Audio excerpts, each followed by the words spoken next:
Abuja studios of Kaftan Television. As usual, we will be delving into the intersection of politics, governance, and the state of the nation. Today, I have with me a very special guest in the house. He joins me now to do justice to the issue of democracy and the office of the citizen, particularly in these trying times. The news of coups all over or across a portion of Africa. We'll be taking a look at what some have termed an attack on democracy, the way forward, and what really as a citizen you can do to participate and play your role in governance and politics. I've been joined in the studio now by Professor Udenta. He was the founding National Secretary, Alliance for Democracy. He is the director with the Center for Alternative Policy Perspectives and Strategy, Abuja, Nigeria. Good afternoon and welcome to the program. It's such a pleasure to have you, sir. It's a pleasure to be with you too. Thank you so much, sir. Yes. And before we delve into the the issue at hand, I'd like to be one of those to wish you an early birthday. We know your 60th birthday is coming just around the corner. Sure. I wish you a happy birthday, sir. Thank you so much. Thank All right. I'm sure you're aware of what we've been seeing. Just about a day or two ago, we saw yet another coup in Africa. Talking about Gabon this time around, we had Niger the other day, and it has raised issues of democracy and debates all around. Some people say, there's nothing wrong with it. This is what we need to do to get forward. Others say it's archaic and it can never work. And there's so much discussion going on. I'd like to get your thoughts on what people are terming an attack on democracy. What do you think is really going on? Well, to unpack some of the issues you've thrown out there for the public to feed on when we ask a relevant question, these coup d'etats, do they constitute anti-democratic eruptions or copycat phenomena? What about anti-democratic eruptions? That means them forces embedded within the system, within the polity, that are bitterly opposed to democratic governance. They want a authoritarian pattern of law and order, something that is illiberal in nature, something that is totalitarian, in character. That means democracy is abhorrent to them and their mindset. Is that really the case? Or again, is it like copycat, mimicry? Someone has made a coup in Guinea. Somebody in Mali said, oh, it's possible to make a coup in Mali. Somebody in Burkina Faso. We love the coup in Mali, then in Burkina Faso. Somebody in Niger said, Niger can't be left out of this bargain. Let's do another coup in Niger. Or finally, is this assault in quote on democracy a way of drawing attention in a very grim manner to the backsliding of democratic governance and the lack of effort on those who control the polity in implementing the so-called dividends of democracy? This brings us to wider conversations about legitimacy. Remember 2011, the Arab Spring. Almost every country impacted upon by the Arab Spring had constitutions, had democratic in good government, and had parliaments. But if repeated democratic exercises in electoral form fail to produce a system where people are included in politics, in governance, in economy, in culture, where education opportunities are shrinking, where life expectancy is low, where poverty is haunting the land, and where the youth are not employed, that system have lost legitimacy. But the problem now is, if it system loses legitimacy, should that system be called to order via an anti-democratic experiment, via coup d'etat, or through some other populist measure, or through some other empowered civic space agitation that can draw the mind of those who are in charge of the state to do the right thing? So can we get to know some of those? Because people look at it as this or this. It's either you stay with democracy or you go violent. Okay, the problem there is that even the term democracy is contentious. Across Africa, what we describe as democracy is Western democracy. Democracy that is on the liberal Western model. So long as you have a constitution prescribing a 4-year or 5-year or 6-year tenure, so long as you have elections organized by electoral committee or electoral body empowered to do so, so long as people contest these elections and then people declare winners and some go to court and then court adjudicates, and then so long as people are sworn in, democracy is in place. That's not exactly what democracy is. That is only in form. The substance of democracy is what do you do with the power you have acquired through this electoral means? How do you impact on the life of the people? How do you improve their living standard? How do you say the human development index is up? How do you say the human infrastructure is built? Education, public health, public works, power supply, whatever you can mention. If you don't have any of this in place, and they are not like incidental problems, but regular embedded problems within the system from 1999 to date. That's 24 years. If you can't boast of regular power supply and billions of dollars have been sunk into that sector, that is monumental failure. That's enough to call to question the legitimacy of that state. The problem, therefore, is what do you do when the legitimacy is lost? So I make a distinction between democratic norms and form. It is good to have one man, one vote, or woman, one vote, or one person, one vote. It's good to count these elections fairly. It's good to have the leaders declared, under a free, credible, transparent format of electoral procedure. That is one step. It's a form. The content is what do you do with it.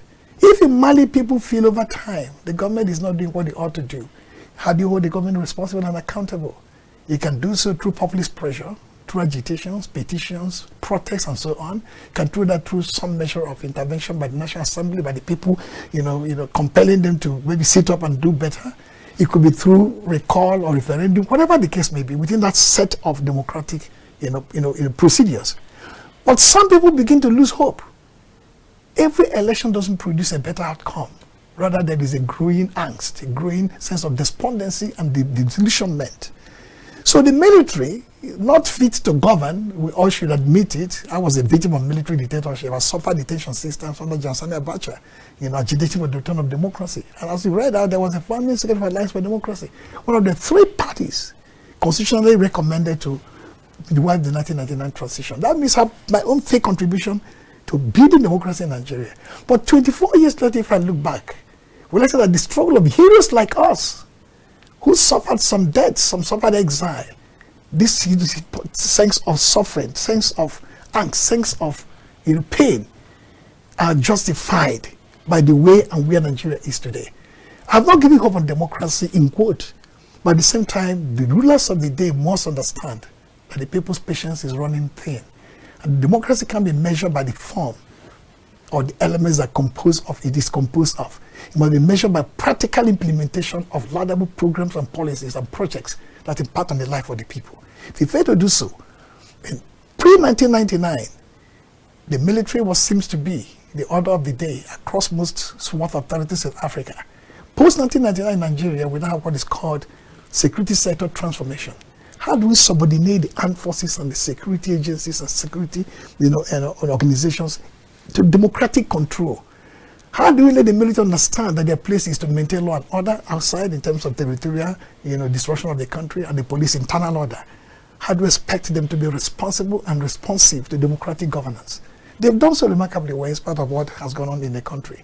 Some other countries may not have a very strong and robust platform for this subordination of the military to democratic control. So the moment the democracy is not functioning the way it's not functioning, the military could feel a sense of entitlement to strike. And when they strike and the people pour out into the street, it seems as if they're celebrating the return of military despotism and then agitating against democratic rule that lost its way. So the only solution will be, what are the reasons why democracy is sliding? What are the reasons why the people are discontented? What are the reasons why the military may even have the urge or the appetite to strike? You can break them down into simple things. Political inclusion, which means you include as many people as possible in the political process, not just in terms of normative talk or rhetoric, but in terms of practical effort to include them. When you charge 100 million to contest for presidency, 50 million for governorship, and these parties alone will win, and those who go for small parties, maybe pay small money, will never have any sense of entitlement to winning an election. They have been excluded. When you're not getting there, and rather than devoting your time and energy working for the people and toiling for them, most of the political leaders end up fattening their own pockets to the misery of the wider sections of society.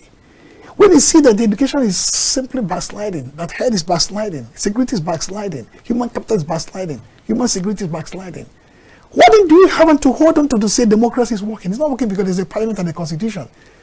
You provide opportunity for the military to strike. To shut down the space for military intervention in politics is to empower the people and enable the democratic environment through practical policies and programs. All right, that's fair enough. The way you broke it down really makes a whole lot of sense. But you spoke about the reasons these might be happening.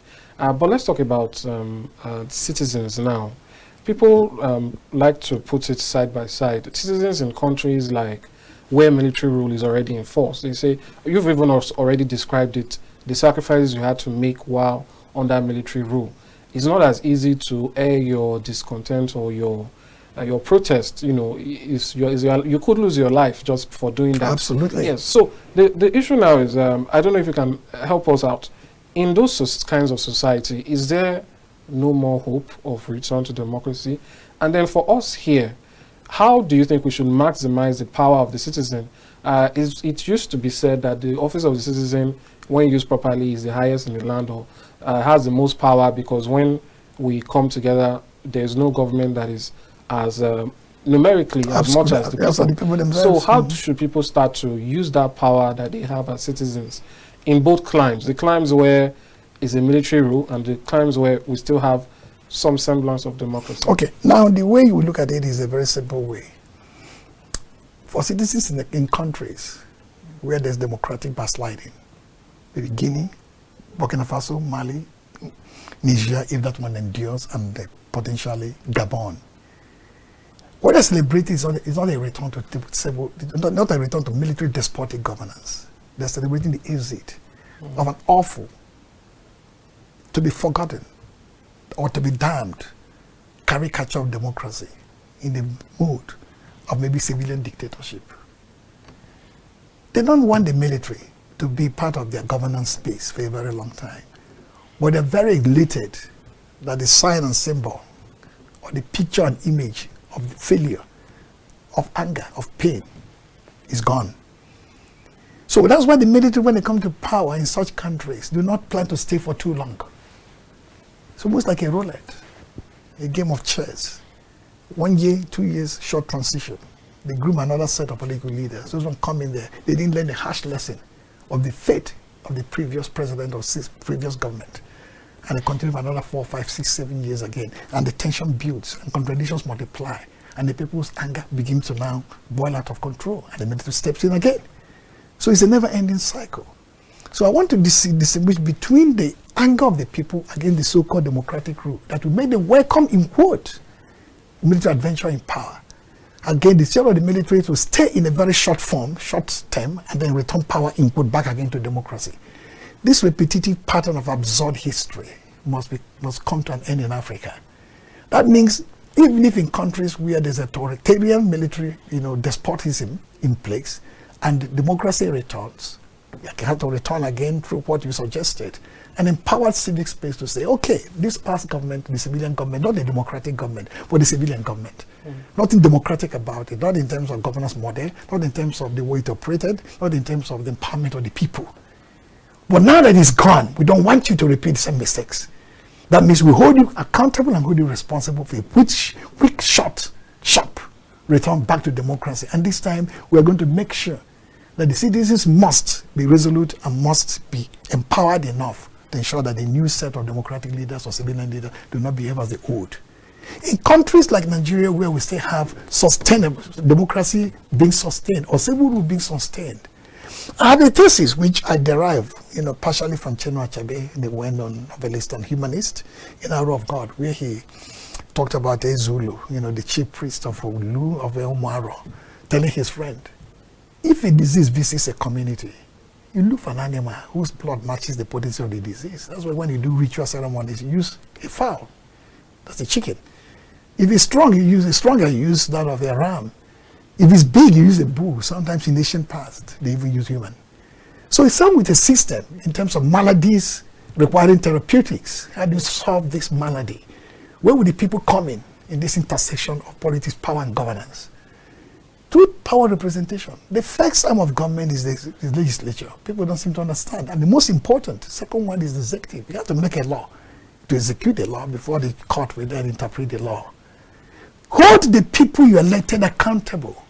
Don't see them as overlord. They are the servants of the people. But in Nigeria, the table is turned. Senators, members of the House of Reps, even councillors at the village level become overlord. And the people queue up to even welcome and embrace them and look at them with awe. That is why they take advantage of them. But when you hold them accountable, everything seems to happen in Abuja. That shouldn't happen here. If you have a senator, hold him or she accountable at the village level. You have the constituency office. If he doesn't have one, compel him to open one and give account to what he does in terms of representation, in terms of lawmaking, in terms of oversight, and possibly attracting the so-called constituency projects. So when you hold there's 109 or so senators, 360 reps, 7 and something, members of the local legislature at the local level, thousands of councillors, and hold them accountable for every penny that is appropriated. That is one way of advancing the cause of democracy and improvement of the life of the people. Broadly speaking, therefore, when it comes to the executive branch, because the president is only here in Abuja with his team of ministers, you use the civil society and the spaces they can empower themselves with, use the media, and then use other instruments of pressure, nationality groups, to let the labor, particularly too, organized labor, the NLC, the TUC, and the rest of the civil society conclave. And there is a very strong partnership between the two. We hold the government accountable. You remove fuel subsidy. Why did you remove fuel subsidy? That's okay, fine in principle. What do you have in terms of countermeasures to cushion the impact? You didn't seem to have this thought out clearly at all. We help you think it out. If you don't think it out there, then we'll hold you accountable. We're going to threaten a strike or protest. That is one way of holding government accountable. And there's some reaction from the government. Palliatives, some sort of stabilization fund given to states, and all manners of things. I don't know whether they will work very well, but at least it is drawing attention of government to what the people are agitating for. That's one way of sustaining democratic governance and transforming, liberal civil governance into proper democratic ethos. All right, that's fair enough. Those are workable solutions that I believe people can begin to start doing at home. You don't need any special training to hold anyone accountable, because they are there to suit your needs, so to speak. All right, so let's move. I want to really get your thoughts now on the last election cycle. You mentioned, you referenced how it seems as though things are deteriorating instead of going the other way. Yeah. When the Electoral Act, when there was agitations for it and so on, there was a lot of excitement that this thing is going to revolutionize. Get it right this time around. The technical issues have been taken care of. It seems like a very great solution. So the question I'd like to ask now is, how do we, go forward, knowing that we got something that we thought was going to, really fix things? If it doesn't work, what do you think needs to be done now? Is it an amendment? Is it something else, really? Because it seems as though even if we have it on ground, there's still a level of implementation. Okay, the problem there is this, and I'm struggling to make this point as loudly and as clearly as possible. Elections should begin and end when voters count their votes, and votes are properly counted, and the results fairly, transparently, credibly, and justly declared. That brings closure to elections in virtually all cases around the world. When there are disputations, those disputations occur within the context of the electoral process. That means you hold the elections. While the results are being counted, there are court challenges. People go to court to challenge certain aspects of the election, either to keep the vote going on in some areas because of late arrival of materials and so on, or thunderstorm or wind blows, whatever it is. Then when you finish, before election results are certified, then people equally make their voice heard, either through the courts or through protest. But when results are announced, it brings closure. In Nigeria, announcing results never brings closure. It opens up new portal of agitation and contestation via the courts, the tribunal. That means Nigerian elections are not settled. In a sense, the last elections are not settled yet. Almost everything is up for grabs. Virtually all the governorship elections are being contested bitterly. All the Senate elections are being contested, the reps elections, some are even changing hands. Some tribunals are toppling senators, reps, and so on. The presidential election is hotly being contested. And it will continue to the Supreme Court. That makes it almost impossible for an analyst like me to begin now to pontificate or ventilate about the nature of the last electoral act, whether it worked very well or it didn't work very well. An example, if the tribunal decides that the election went very well, and the Supreme Court somewhere down the line sustains that it went very well, apparently a question becomes mute. That means the Electoral Act did what the magic was expected to do. As when it didn't do that, and the tribunal holds the INEC responsible and accountable in two ways. It could be, we may not overturn this election, but I'm going to castigate INEC as the court did in 2007. Said, you blundered, you messed up big time, you made a lot of claims you didn't, see through. They are very important, very fundamental issues, but it may not actually lead to toppling the election, but we still need to do a lot more. That could require amendment. It could topple the entire presidential election and say, go for a rerun. That means the entire infrastructure you build the election on is wrong. That is massive overhaul of the Electoral Act. We can't be very certain about some of these outcomes until the tribunal has spoken and the Supreme Court, 2 months down the line, Iwali has spoken. That is where the democratic process in Nigeria has led us to. Where elections do not bring closure, where the courts at the end of the day became embedded into the electoral process. So the court is no longer distinct from the electoral process. The courts now decide who wins the election and who doesn't win the election. So what do you think is the way forward? You know, because during the process to agitations for Electoral Act, it was, I don't want to use the word marketed, it was said to be, this would help us in this manner. Now that we've had the Electoral Act, it seems that those who have to enforce it are still, you know, we still have to look at them. So going forward, do we propose another act? Do we propose a change of mindset? What do we do? I'm not a lawyer, and at the same time, I'm mindful that some of the issues you are tossing out there may issues be what the tribunal, if they're watching and listening to us, may be saying, oh, come on, these guys are really intruding in our space. I can broadly talk about the elections, talk about the processes, talk about how it was conducted and what happened.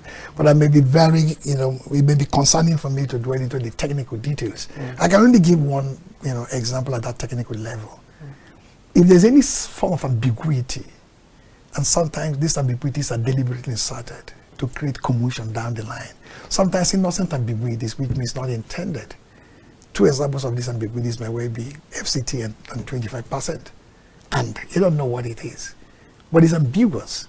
That means at the end of the day, when the Supreme Court must have weighed on that particular matter, there could be an amendment to the Constitution, you know, on that particular area, or the Electoral Act specifying is it and or, and so on, to be very clear.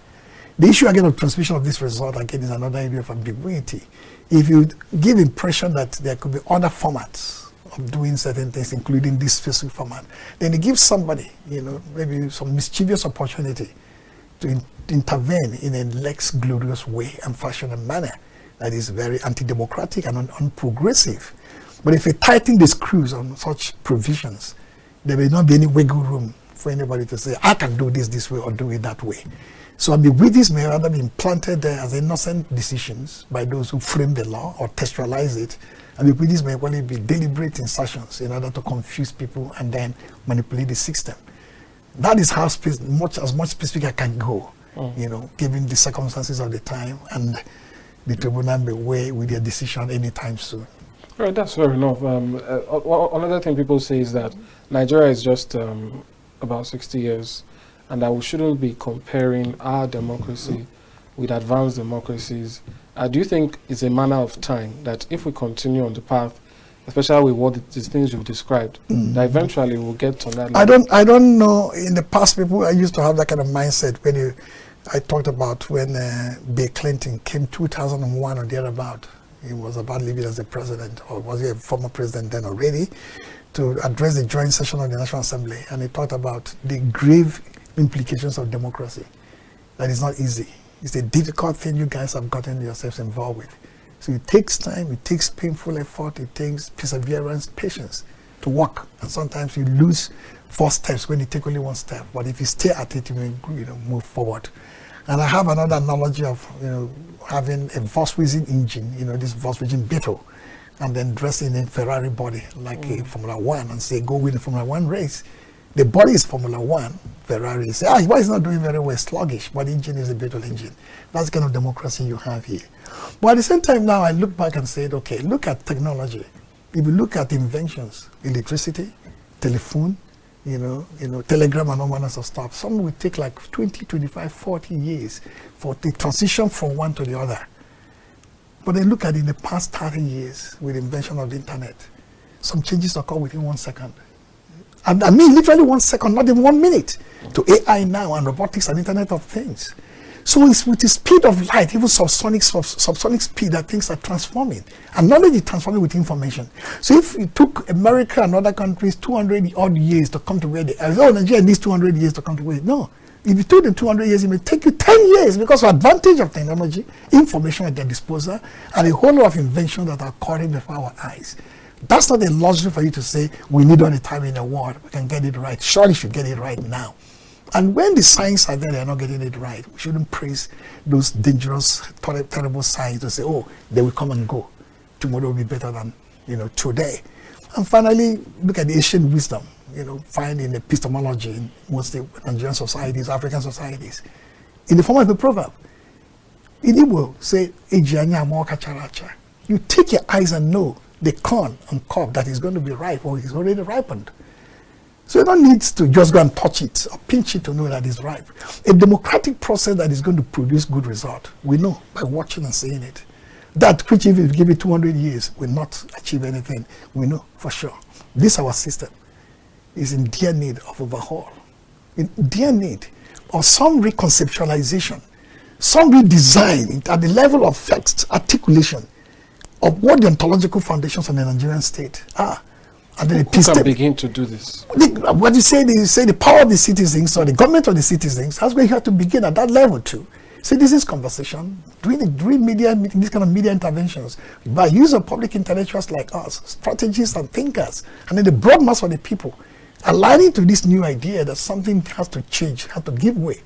Then it's only when you have that you can begin to pressure a government that most of the time, I don't know whether they're indolent or whether they're full of bright ideas and vision, to transform society. But if you don't even know who you are as a people, you don't know what the system is composed of, you don't even know the nature of democracy you're piloting, apparently, things will never be gotten right. Look at, Nigerian scholars and intellectuals. They seem to have closed their eyes and settled for what is going on. One aspect of democracy is contestation. In Nigeria, it becomes hyper contestation. Billions are spent litigating because winner takes all. First, pass the ghost, but pass the post. Some countries like China talk about a model of cooperation and collaboration. So rather than wasting billions and trillions in contestation, we pool our energies as the people to get from different segments of society, different publics, that can marshal our resources to advance ourselves, towards some new order. Obasanjo, former President Obasanjo in 1989, wrote a book, Constitution for National Development and Integration, which, out of one, my intellectual mentor and ideological guide, fought bitterly against and we supported him. He thought about the one-party state. If you had opportunity in 79, you wouldn't have reached that five political party, it would have been one party. But African cultural, environment, our civilizational model negates this power, this contestation. It's like collaboration from the elders to the women to the youth and so on, like in the village assembly, talking until reach a consensus. You have led way for a consensual kind of political arrangement, rather than a bitter partisan arrangement. Today we're deepened bitterness at the partisanship level, at the partisan level, to the degree now that we cannot even, govern the country properly because of the partisan gridlock. People like hold into where they are, bitterly opposed to one another, and not prepared to yield space. Oh, that's interesting. I don't know if that's is that a will I call it an agreement, or which do you think President Obasanjo had the right idea?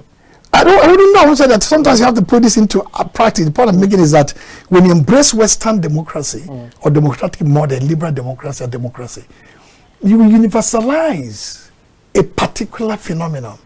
So the movement from particularity of the Western model to its universality, to say it is not like a particular Western phenomenon, it's not universal democracy, seduces into thinking, oh, this is the only model of democracy. I'm saying there are other models of democracy. But if you're not careful to go beneath bias and propaganda, but anything that is not Western democracy, if it is Russian democracy, it's autocratic governance by Putin. If it is China, it is Xi Jinping, it's autocratic, it's not democratic. Who defines democracy?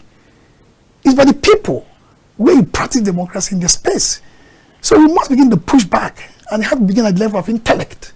Intellectuals and scholars and thinkers pushing back. But when they become indolent and yield space or abdicate the obligation, then a primitive political class will now shape the direction or the trajectory of the Nigerian political system. And that will not work well for the people. That's fair enough. You answered the question I was about to ask about Western influence. So let's end on this. I'd just like to get your thoughts now. I can't have you and not ask you. The new ministers, they've been sworn in, and they are meant to carry out the will or the ideology of the president. I'd just like to get your thoughts about the process, leading up to them coming and what you expect. My conversation has been a general conversation about democracy and its nature and norms and practices. And as I said earlier, the courts seem to be integral part of our democratic system now. Not democratic system, electoral process, electoral system. So until the Supreme Court rules November, we have a president, no doubt. We have ministers in place. But on the Supreme Court rules, everything is still contingent. So any scholar or intellectual what he sought will be very hesitant, you know, to embrace and address in depth the kind of issue you raised. But I'm not stupid enough to know that ministers are already on ground and their actions are impacting on my life, you know, and so I need to weigh in. But I'm careful in weighing in when that weigh in, you know, we be dealing with situations that may be ephemeral, contingent, and may be depthless. It may be less than contingent. It may be full of depth. It may not be ephemeral. That means Supreme Court will validate the election result and the minister will stay on ground. Or the Supreme Court may do otherwise, and therefore this conversation is up in the air. All right, that's fair enough, Professor Udenta. It's been a pleasure having you. And I will take you up on it. Whenever the Supreme Court decides, perhaps we'll come back and start to revisit the specific issues. Thank you so much for coming. It's a pleasure. All right, that's all we'll take on this segment of the program. We'll go on a short break. When we return, we'll be delving into the issue of agriculture and also the issue of human trafficking, particularly along the Cameroon border. Stay with us. We'll be right back.